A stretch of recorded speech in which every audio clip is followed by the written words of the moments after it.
ರಾತ್ರಿ ಮಲಗೋ ಮೊದಲು 1 ಲೋಟ ಈ ಪಾನೀಯ ಕುಡಿದ್ರೆ ಬಹಳ ಜನರಿಗೆ ಕೀಲು ನೋವು ಕಡಿಮೆಯಾಗ್ತಿದೆ, ಪಾದಗಳ ಜುಮ್ಮಿಸುವಿಕೆ ಇಳಿತಿವೆ, ದೇಹದ ಆಯಾಸ ಹೋಗ್ತಿದೆ.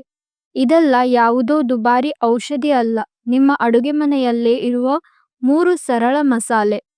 ಸ್ನೇಹಿತರೆ, ಇವತ್ತು ಬಹಳ ಜನ ಈ ಸಮಸ್ಯೆಗಳಿಂದ ಬಳಲ್ತಿದ್ದಾರೆ. ಬೆಳಗ್ಗೆ ಎದ್ದಾಗ ಕೀಲು ಬಿಗಿತ, ರಾತ್ರಿ ಪಾದಗಳಲ್ಲಿ ಚುರುಕು ಅಥವಾ ಜುಮ್ಮಿಸುವಿಕೆ, ಕೈಕಾಲುಗಳಲ್ಲಿ ಆಯಾಸ, ದೇಹದಲ್ಲಿ ಶಕ್ತಿ ಕಡಿಮೆ. ಬಹಳ ಜನ ಇದನ್ನು ವಯಸ್ಸು ಅಂತ ಬಿಟ್ಟು ಬಿಡ್ತಾರೆ.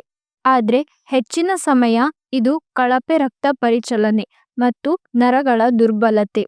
ಒಳ್ಳೆಯ ಸುದ್ದಿ ಏನು ಅಂದ್ರೆ ಇದಕ್ಕೆ ಮನೆಯಲ್ಲೇ ಸರಳ ಪರಿಹಾರ ಇದೆ. ಈ ಸಮಸ್ಯೆ ಬರೋ ಮುಖ್ಯ ಕಾರಣಗಳು ರಕ್ತದಲ್ಲಿನ ಸಕ್ಕರೆ ಹೆಚ್ಚು, ಬಿಪಿ, ಕೊಲೆಸ್ಟ್ರಾಲ್, ಕಡಿಮೆ ಚಲನೆ, ದೇಹದೊಳಗಿನ ಉರಿಯೂತ. ಇವೆಲ್ಲ ಸೇರಿ ನರಗಳನ್ನು ನಿಧಾನವಾಗಿ ದುರ್ಬಲ ಮಾಡುತ್ತವೆ.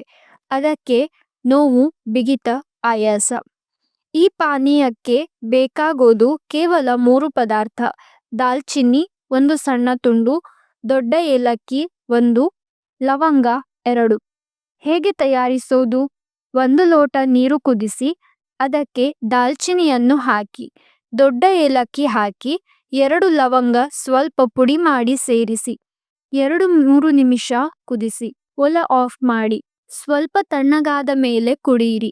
ಮಧುಮೇಹ ಇಲ್ಲದವರು ಸ್ವಲ್ಪ ಬೆಲ್ಲ ಅಥವಾ ಜೇನು ಹಾಕಬಹುದು. ಯಾವಾಗ ಕುಡಿಯಬೇಕು? ರಾತ್ರಿ ಊಟ ಆದ 30 ನಿಮಿಷದ ನಂತರ. ಪ್ರತಿದಿನ 1 ಲೋಟ ಕುಡಿಯಬೇಕು, ಕನಿಷ್ಠ 10-14 ದಿನ. ಈ ಮಸಾಲೆಗಳು ರಕ್ತ ಪರಿಚಲನೆಯನ್ನು ಬೆಂಬಲಿಸುತ್ತವೆ, ದೇಹದ ಉರಿಯೂತ ಕಡಿಮೆ ಮಾಡಲು ಸಹಾಯ ಮಾಡುತ್ತವೆ, ನರಗಳಿಗೆ ಪೋಷಣೆ ಕೊಡುತ್ತವೆ, ಕೀಲು ಬಿಗಿತ ಇಳಿಸಬಹುದು. ಅದಕ್ಕೆ ನಿಧಾನವಾಗಿ ನೋವು ಕಡಿಮೆಯಾಗ್ತದೆ, ಶಕ್ತಿ ಬರುತ್ತದೆ, ನಿದ್ರೆ ಉತ್ತಮವಾಗುತ್ತದೆ. ಈ ಪಾನೀಯ ಕುಡಿದ 15 ನಿಮಿಷದ ನಂತರ ಅರ್ಧ ಟೀ ಚಮಚ ಸೋಂಪು ನಿಧಾನವಾಗಿ ಅಗಿದು ತಿನ್ನಿ. ಇದು ಜೀರ್ಣಕ್ರಿಯೆ ಸುಧಾರಿಸುತ್ತದೆ ಮತ್ತು ಮಸಾಲೆಗಳ ಪರಿಣಾಮ ದೇಹಕ್ಕೆ ಚೆನ್ನಾಗಿ ಸೇರಲು ಸಹಾಯ ಮಾಡುತ್ತದೆ. ಇಚ್ಛೆ ಇದ್ದರೆ ಮಾತ್ರ ವಾರಕ್ಕೆ 3-4 ದಿನ ಅಗಸೆ ಬೀಜ ಪುಡಿ 1 ಟೀ ಚಮಚ, ಚಿಯಾ ಬೀಜ ನೆನೆಸಿ ಮೊಸರು ಅಥವಾ ನೀರಿನಲ್ಲಿ. ಇವು ರಕ್ತನಾಳಗಳಿಗೆ ಒಳ್ಳೆಯದು. ಸ್ನೇಹಿತರೆ, ಇದು ಸಪೋರ್ಟ್ ಡ್ರಿಂಕ್. ಮಧುಮೇಹ, ಬಿಪಿ ಅಥವಾ ಗಂಭೀರ ನರ ಸಮಸ್ಯೆ ಇದ್ದವರು ಔಷಧಿ ಬಿಡಬೇಡಿ. ಇದನ್ನು ಲೈಫ್ಸ್ಟೈಲ್ ಸಪೋರ್ಟ್ ಆಗಿ ಬಳಸಿ.